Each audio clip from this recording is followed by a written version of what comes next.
Baik, Assalamualaikum warahmatullahi wabarakatuh. Perkenalkan, saya Alisha Marvela dan saya absen 2 dari kelas 12.1. Nah, jadi di sini saya akan menceritakan mengenai sejarah agresi militer Belanda 1 yang digunakan untuk nilai ulangan sejarah wajib. Selamat menyaksikan.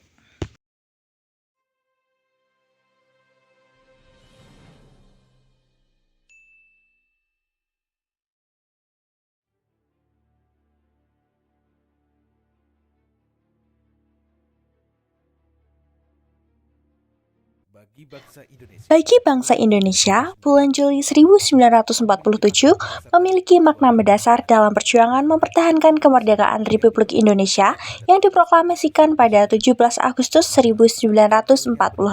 Gagalnya perundingan Linggarjati antara Sekutu Belanda Republik Indonesia memicu terjadinya agresi militer Belanda I pada tanggal 21 Juli 1947. Agresi tersebut bertujuan untuk menguasai kembali wilayah Indonesia dengan melaksanakan serangan serentak beberapa ke wilayah Republik Indonesia baik pun di Jawa ataupun di Sumatera. Ditandatanganinya perjanjian Linggarjati, ternyata belum mampu menyudahi perselisihan antara Indonesia dan Belanda. Silang pendapat pun terjadi dari masing-masing pihak yang membuat masalah kembali muncul di pihak Indonesia. Meyakini berdasarkan proklamasi kondisi kemerdekaan yang sudah dideklarasikan, Indonesia sudah menjadi negara berdaulat dan berhak mempertahankan kedaulatannya atas seluruh wilayah bekas Hindia Belanda. Di sisi lain, pihak Belanda tetap memegang teguh isi pidato Ratu Wilhelmina pada tanggal 7 Desember 1942 yang menyatakan bahwa di kemudian hari akan dibentuk sebuah persemakmuran antara Kerajaan Belanda dan Indonesia di bawah naungan Kerajaan Belanda. Yang dikutip dari buku Muhammad Rum Karir, Politik dan Perjuangannya pada tahun 2002, karya Linur Insaniwati sebagaimana dimuat pada halaman tirto.id. Belanda menganggap bahwa mereka adalah pemegang kedaulatan de jure. Belanda merasa bahwa yang berhak membentuk Republik Indonesia Serikat adalah mereka sendiri. Sedangkan Indonesia menilai bahwa pembentukan Republik Indonesia Serikat harus dilakukan secara bersama-sama. Agresi militer Belanda I dikenal dengan istilah operatif produk yang merupakan istilah yang dibuat oleh Gubernur Jenderal Hubertus Johannes yang menegaskan bahwa hasil perundingan Linggarjati pada tanggal 25 Maret 1947 tidak berlaku di Belanda. Menganggap operasi militer ini merupakan bagian dari aksi polisionis yang diberlakukan Belanda dalam rangka mengembalikan ketertiban umum dan mempertahankan penafsiran Belanda atas perundingan Linggarjati dari sudut pandang Republik Indonesia. Ini merupakan pelanggaran dari hasil perundingan Linggarjati Belanda mengabaikan seluruh dunia internasional untuk menaati isi perjanjian Linggarjati dan menghentikan perselisihan dengan Indonesia pada tanggal 3 Juni 1947. Belanda mengeluarkan ultimatum yang sangat membatasi Indonesia sebagai negara yang seharusnya sudah merdeka.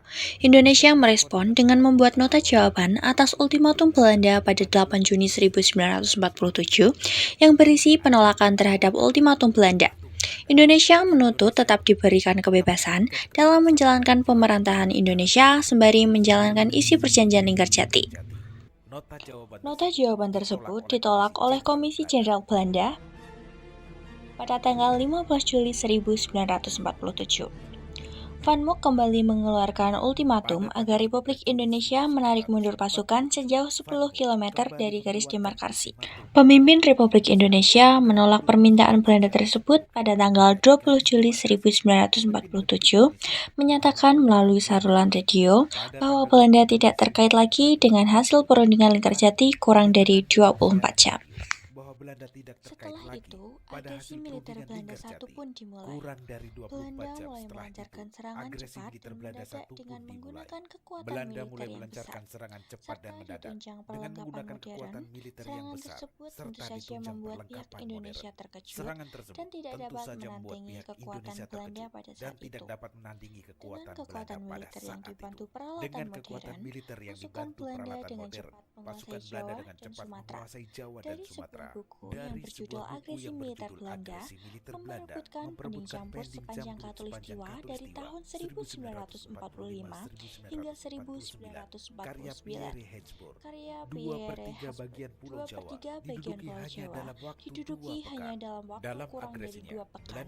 Dalam agresi Belanda mengintimidasi dan memaksa kedudukan Indonesia mundur ke pedalaman, serta menghancurkan potensi-potensi kekuatan udara di daerah seluruh pangkalan Republik Indonesia secara serempak diserang pada tanggal 29 Juli 1047. Pesawat Dakota dengan Republik Indonesia dengan simbol palang merah di badan pesawat yang membawa obat-obatan dari India Singapura, dan sumbangan palang merah Malaya ditembak jatuh oleh Belanda dan mengakibatkan tewasnya Komodor Muda Udara Agustinus Adi Sumarmo, Komandan Muda Udara Dr. Abdul Rahman Soleh, dan Perwira Muda Adi Sumarmo dari Laman TNI.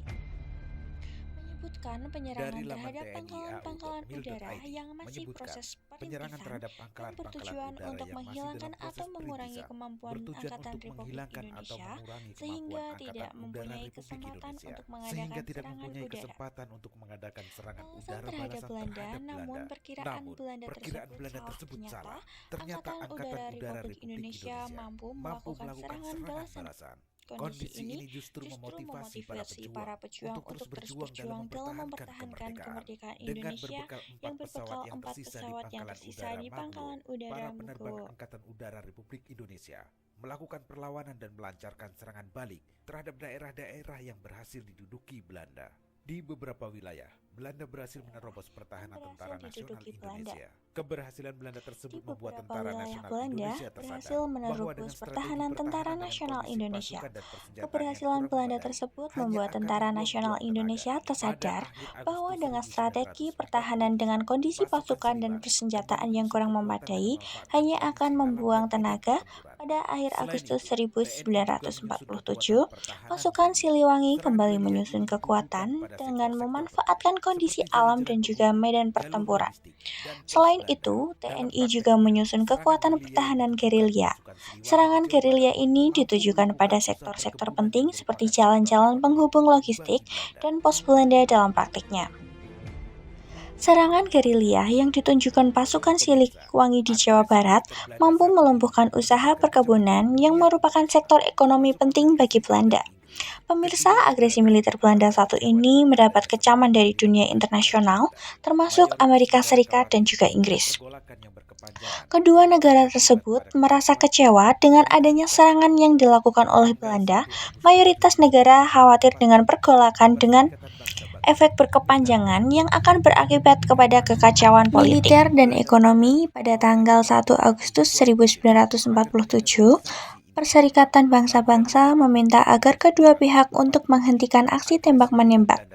Belanda menyadari bahwa mereka harus menaati hiburan PBB agar terhindar dari sanksi internasional.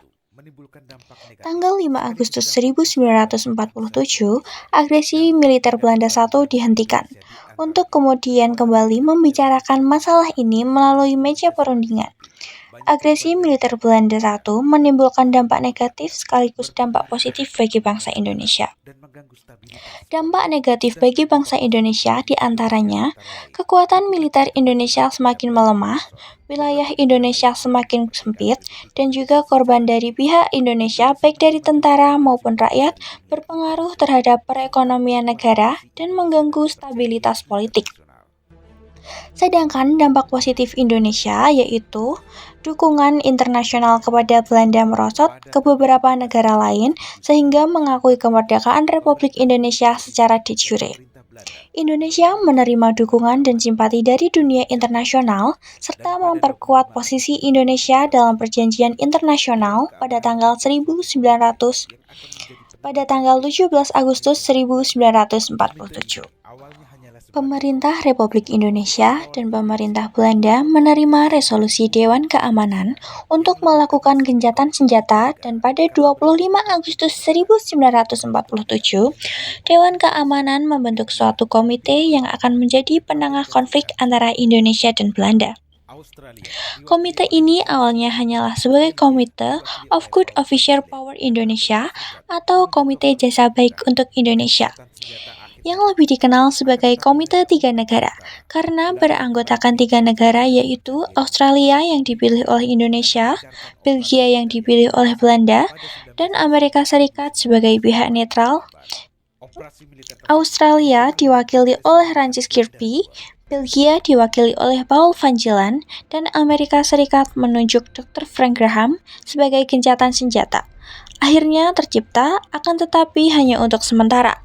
Belanda kembali mengingkari perjanjian yang disepakati. Berikutnya dengan mengganjarkan operasi gambar yang lebih besar dari 19 Desember 1948, operasi tersebut dikenal dengan agresi militer Belanda II. Nah, jadi itu adalah cerita singkat mengenai sejarah agresi militer Belanda I. Semoga bermanfaat dan maaf jika banyak kesalahan kata ataupun kalimat-kalimat yang belibet. Sekian, terima kasih. Wassalamualaikum warahmatullahi wabarakatuh.